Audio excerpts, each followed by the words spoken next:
বক্তব্যের যে জোর, যে সারবত্তা মানুষকে ইমপ্রেস করে, মানুষকে মুগ্ধ করে এবং তাদেরকে সৎপথ দেখায়।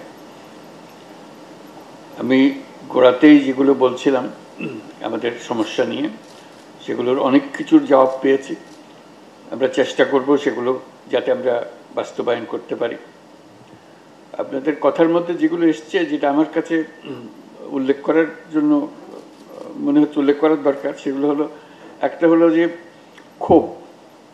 আমরা এমনি শান্তিতে আছি সবাই, কিছু একটা ঘটনা আমাদের একটা ক্ষোভ সৃষ্টি করে, আমাদের এই পানিতে ঢিল ছোড়ার মতো ঢেউ শুরু হয়ে যায়। এইটাই ক্ষোভ যদি আমরা সামাল দিতে না পারি, তাহলে আমরা আবার যে যত কথা আমাদের মাথায় থাকুক না কেন, এটার থেকে বিচ্যুত হয়ে যায়। কাজে এই ক্ষোভ যাতে, প্রথম কথা, ক্ষোভ সৃষ্টির কোনো অকেশন সৃষ্টি না হয়, আর যদি ঘটনা ঘটেও যায় ক্ষোভটাকে সম্বরণ করা। কারণ এটাতে যদি আমি সঙ্গে সঙ্গে উত্তেজিত হয়ে যাই, তাহলে আমাদের সমস্ত কিছু গোলমাল হয়ে গেল। যত কিছু করি, ঘটনা আমরা এমন করতে পারছি না এখনো, দুনিয়াতেও হচ্ছে না, বাংলাদেশেও হচ্ছে না। ঘটনা, প্রত্যেকটা ঘটনাকে নিশ্চিহ্ন করে দেওয়া, যে হবে না, ঘটনা ঘটবে না, এরকম করার উপায় আমাদের নাই। এতে ঘটনা ঘটবে, আশা করি আমাদের দেশে অন্তত ঘটবে না, কম ঘটবে, কিন্তু আমাদেরকে ক্ষোভ সম্বরণ করতে হবে, যাতে এই ক্ষোভের আরেকটা কারণ সৃষ্টি না হয়। এটা আমাদেরকে করতে হবে। কাজে ওই ক্ষোভ থেকে আমাদেরকে আত্মসম্বরণ করা, এটা আমাদের বলে খুব জরুরি জিনিস হবে।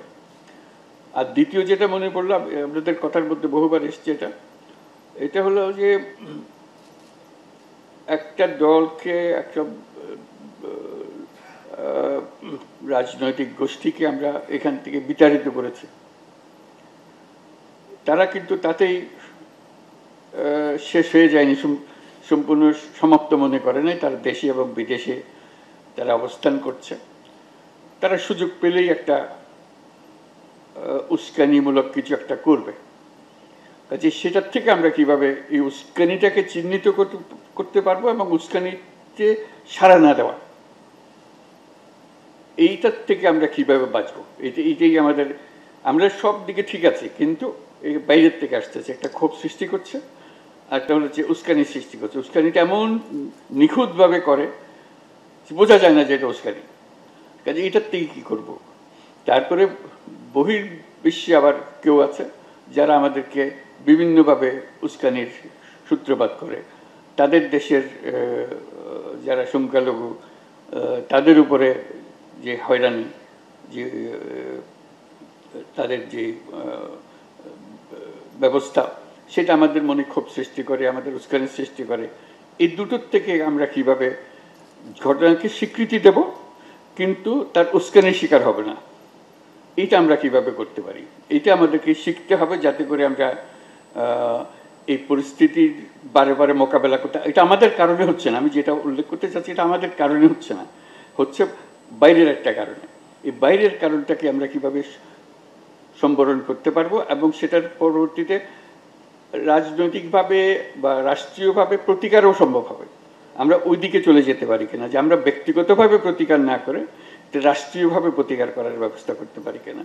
সেখানে রাষ্ট্রের ভূমিকা আসবে, যেটা নিশ্চিত করতে পারবে, আপনাদের আশ্বস্ত করতে পারবে যে আমরা এটা হ্যান্ডেল করব, আপনাদের পক্ষ থেকে হ্যান্ডেল করব। এই দুটো জিনিসকে খুব গুরুত্ব দিচ্ছি আমি, যাতে করে আমরা এটা বারে বারে শিকার না হয়। তাহলে আমাদের নিজের মনের মধ্যে কোনো সমস্যা নেই, আমাদের ধর্মের বাণীর মধ্যে কোনো সমস্যা নেই, কিন্তু বারে বারে আমাদের উপর আঘাত হচ্ছে, সেই আঘাতে আমরা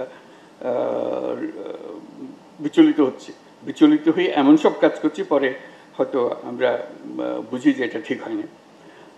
আরেকটা বিষয় একটা আলাপ করা, সেটা হলো যে আমাদের এখন আমরা সাম্প্রদায়িক সম্প্রীতির কথা বলছি, খুব দরকারি। সম্প্রীতি আছে বলে আমরা সবাই একমত হলাম যে আমাদের সম্প্রীতি আছে।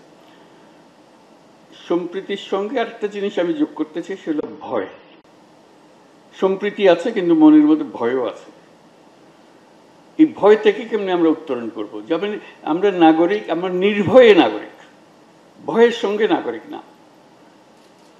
এমন পরিস্থিতি আমরা করব যে কেউ কাউকে আমরা ভয় করছি না, আর ভয়মুক্ত নাগরিক হব আমরা সবাই।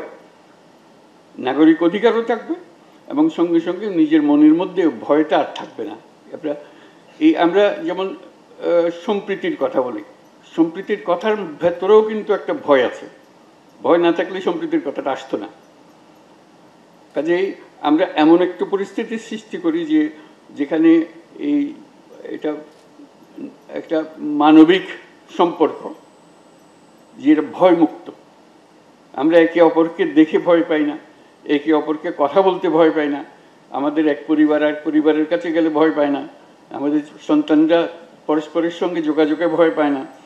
এটা যদি করতে পারি তাহলে সেটা হবে আমাদের আদর্শ, যেখানে যাবার চেষ্টা করছি আমরা।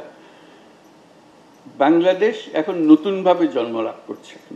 কাজে অতীতের যে বাংলাদেশ, যত কিছু আমাদের শর্টকামিংস ছিল, সেগুলোর থেকে আমরা মুক্ত হয়ে আসতে চাই। কাজে এটা যদি শুধু যে সাময়িকভাবে কিছু একটা দুর্ঘটনা ঘটেছে সেটা নিয়ে আমরা আলাপ করছি, শুধু তা না, আমরা এমন একটা বাংলাদেশ করব এই ধরনের দুর্ঘটনা ঘটবেও না, এবং ঘটলেও এটা আমরা খুব শান্তিপূর্ণভাবে আমরা এটা সামাল দিতে পারবো। এই ধরনের একটা রাষ্ট্র আমরা যেন আমরা গঠন করতে পারি।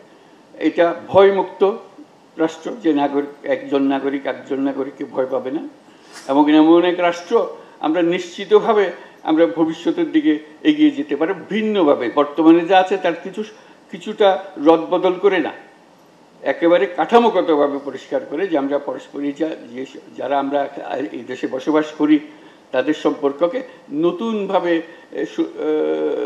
নতুন সূত্রে গাঁথা, এই জিনিসটা যেটা আমরা করতে পারি। সেটা কি হবে, কিভাবে হবে, আপনাদের কথার ভেতর থেকে অনেক বিষয় এসছে, কিন্তু আমি অন্য ভঙ্গিতে জিনিসটাকে আপনাদের সামনে তুলে ধরলাম, যাতে সত্যিকারভাবে এটা এই বাংলাদেশের কিছু কোনো রকমের সহনশীল অবস্থা দিয়ে আমরা অগ্রসর হব সেটা না, সম্পূর্ণ নির্ভয়ভাবে আমরা অগ্রসর হব, একেবারে মুক্ত হয়ে অগ্রসর হব। সেই পরিস্থিতির দিকে আমরা যেন এগোতে পারি। কাজে আজকের হলো যে প্রথম যে আমাদের যে প্রতিক্রিয়া ব্যক্ত করি আমরা, ক্ষোভ এবং উস্কানি, এই দুটোর থেকে প্রাথমিকভাবে মুক্ত পাওয়া, তারপরে আমরা ওই বন্ধনে আমরা আবদ্ধ হব, যে নাগরিক বন্ধন যেটা বলেছিলাম, সেই নাগরিক বন্ধন আমাদের শক্তিটা হলো নাগরিকের শক্তি, যে নাগরিক আমরা আমাদের সংবিধান আমাদেরকে দেবে, সেটা যেন রাষ্ট্র আমাদেরকে নিশ্চিত করতে পারে। সেটুকু করতে পারলে তখন রাষ্ট্র একটা সার্থক রাষ্ট্র হিসেবে প্রতিষ্ঠিত হবে, সেই আশায় আমরা থাকলাম। এইটা আমাদের সুযোগ এসছে, আল্লাহ আমাদেরকে সুযোগ দিয়েছে এরকম রাষ্ট্রের একটা কল্পনা করা এবং সেটার দিকে অগ্রসর হওয়া। সেটাতে আপনাদের সবার আমরা সহযোগিতা কামনা করছি। এটা সবাই একসঙ্গে ধরলে এটা সম্ভব। ছাত্র জনতা একটা জিনিস সম্ভব করে দেখিয়েছে, আমরা একটা বড় কিছু সম্ভব করার জন্য চিন্তা করি না কেন, চিন্তা করতে অসুবিধাটাকে, সেই পথে যেন আমরা অগ্রসর করতে পারি। অসংখ্য ধন্যবাদ আপনাদের সবাইকে আজকে সময় দেওয়ার জন্য। আমার সহযোগী উপদেষ্টা সবাই উপস্থিত আছেন এখানে, তাদের পক্ষ থেকেও আপনাদেরকে ধন্যবাদ জানাচ্ছি। আশা করি ভবিষ্যতে আবার দেখা হবে এবং আনন্দের সঙ্গে আবার আলাপ করতে পারবো কি কি আমরা অর্জন করলাম। ধন্যবাদ সবাইকে।